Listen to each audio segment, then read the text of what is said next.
I've slept in a warming shack, a teepee, a tent, and maybe now this, on my 150-kilometer trek on the Mi'gmaq Trail in New Brunswick, Canada. I don't have bear spray either. After nearly 150 kilometers, your body is screaming to stop. But then you find it. A shelter that's more beast than building. A ridiculous, perfect, woven twig masterpiece. The only question is, do you dare sleep in it? I see it. It's right over there, and there's no one there. Oh, I was just dive bombed by those two birds. Did you see them? Ah, it's the first turtle.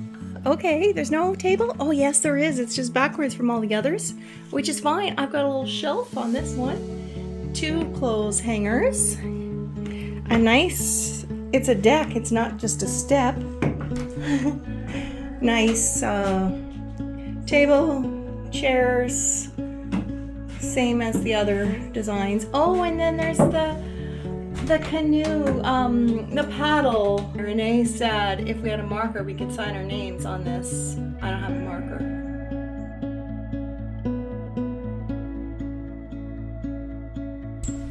I don't know where to go first, you guys. It's so beautiful. So I'm all set up in there. I've got my bed set up in a little different spot. There was an oily stain on the floor on the left, so I set up kind of behind the table back there. I think you can see it. All my stuff's hanging to dry. And I thought if it's warm enough, I'd go for a swim. It's not very warm though. But I will see. The last episode ended with a choice, where to spend the night.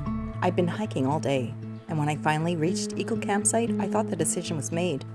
But Eagle had surprises waiting. I did go for that swim. It was cold, clean, and perfect.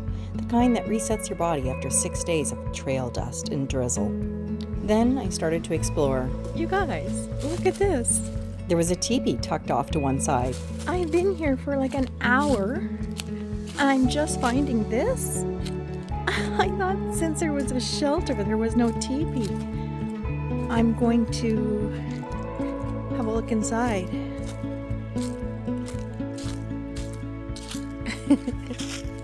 I can't believe I didn't see this. Oh, okay. So it's missing the inner ring of insulation. So that means it'll be a little colder. And the benches aren't as high as those other teepees. It's missing the door as well. So do I want to sleep in here, or do I want to sleep in the shelter? Oh, I loved sleeping in the teepee. Also on this site, at Eagle Campsite, there are 4 tent pads. Not like 3 like the others. But there's this beautiful shelter. Look at this, guys. What is this? From the side, it looks like just a big pile of leaves, but look what it is. It's a shelter. Oh my god. Oh my god, I only see this in YouTube videos. Wow, should I sleep here tonight? I mean, holy. Okay, maybe I'll sleep here tonight. I mean, I've slept in a teepee and a shelter like a man. Well, this is man-made too. I don't know what to say. I think I'm going to sleep here tonight. Hidden deep in the bushes was this, a small twig shelter. It looked like a Sasquatch nest, woven from branches and leaves.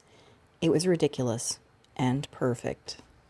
The site, though, is pretty cool. They've got 4 tent sites and a warming shelter, which you see in the background there, and a teepee, and a survival shelter, which is pretty cool.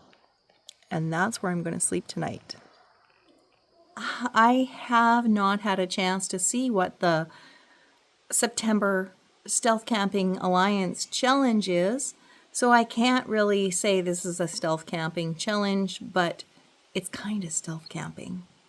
Right, guys, so it's like 7:52. Can't even tell. This is a shelter. But look, the first time I saw this, I saw the pile, but I thought it was a pile of debris, just like this. This is the back of it. But if you go around the front, you'll see it's a shelter. I've never stayed in a shelter like this. I didn't get to do stuff like this when I was a kid. So that's why I'm doing it now as a grown-up. I was just outside brushing my teeth, so I'm talking funny, but it took my breath away. As the sun was setting and the coyotes started their evening serenade across the valley, the choice was easy. I wasn't sleeping in the hut. I wasn't sleeping in the teepee. That night, I zipped my bag to my chin inside the Twig palace, with only the river and the wild calls of the coyotes for company. I'm in.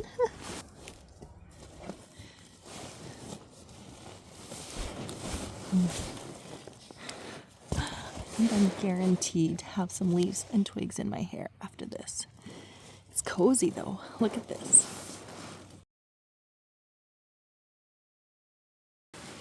All tucked in. It's comfy. Big enough. It's definitely big enough.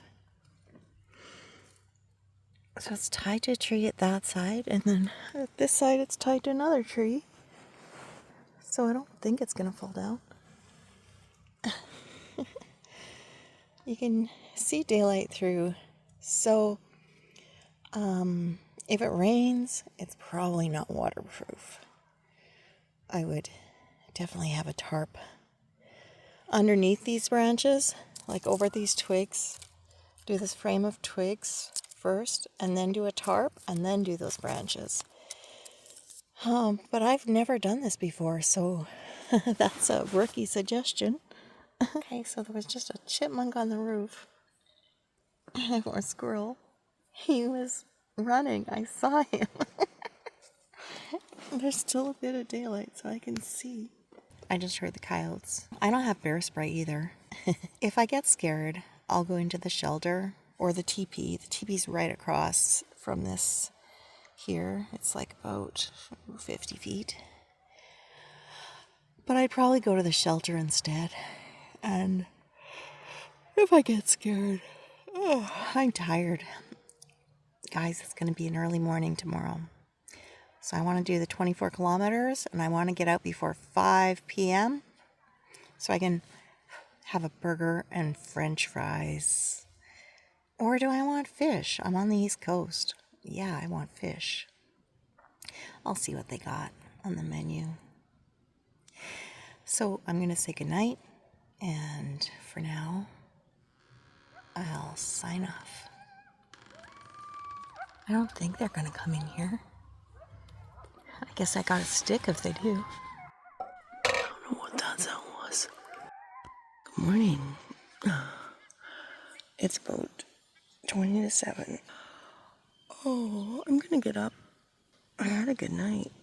It was no worse sleeping in here than in that shelter. Much better than my tent still, because I'm dry. I was listening to the Song of the Eagles earlier. It was a really nice night. My first night in a makeshift shelter like this. It's pretty cool. Pretty cool.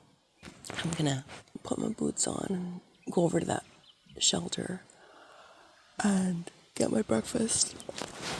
Oh, I thought I heard something fall here. In the night, I heard this coffee cup fall to the ground. It was resting on the stump beside my stove. And a squirrel must have wanted a cup of coffee. So it's gonna come up over there. There's no sign of it yet, but so still. I started my final day before sunrise. 24 kilometers to go. Let's do this. The trail was a slog of roots and old rail ties under constant autumn drizzle. I had no rain this whole trip until now on my last 15K. It's been a real treat. My reward was Papineau Falls. where the river roared into a narrow gorge. It was the last wild postcard of the trip before civilization took over.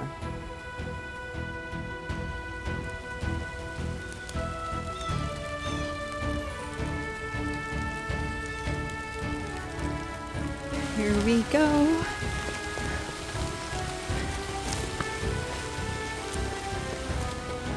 Well, there's no view of the river here. Not even a little. One thing about it, this rain is giving me the push that I need to keep going and go faster. I'm at about 12K now, between 13 and 12 I think, left to go on my 150 kilometer trek. I'm trying to go my fastest, but then I see a pretty view like this and I'm like, I gotta take this.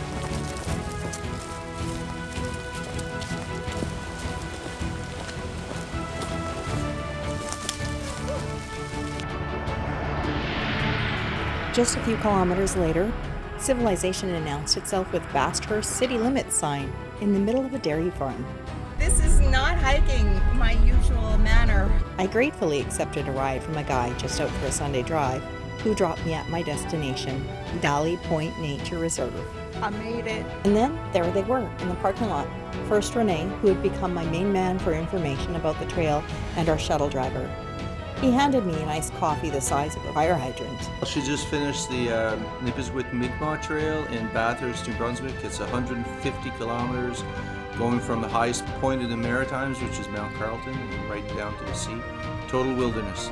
It's beautiful trail, eh? Oh my God, it's beautiful. You gotta try this. Yes. Come down to New Brunswick. Great people, great trails. Yep. Great river system. High five. Congratulations. Adventure complete. Good stuff. Look who's here! Then came Greg and Retha, my trail companions who had bailed 4 days earlier. Their words went something like, "You smell, and we're proud." You know, it's kind of sad to close this chapter of the adventure, but I'm looking forward to it because I've got 2 more weeks in Canada, and then I fly to the Philippines to spend the winter in Southeast Asia, and I'm so looking forward to those adventures. So stay tuned, there's way more to come. 7 days, 1 meticulously crafted twig palace, and the wild songs of coyotes. The Nepisiquit Trail left me with bruised feet and the memory of that childish night in a twig shelter. It's a journey that strips you down to the basics, then rewards you with simple, perfect moments like this. I set out to finish a trail, and I came back with a renewed sense of quiet and accomplishment. Would I do it again? Man, it's a beautiful place. In a heartbeat. Friends, if you've enjoyed this video, make sure you give it a thumbs up, and until next time, happy trekking. Thanks for walking these final steps with me on the Nepisiquit Trail. Watch for my adventures from the Philippines coming up next. And until then, happy trekking.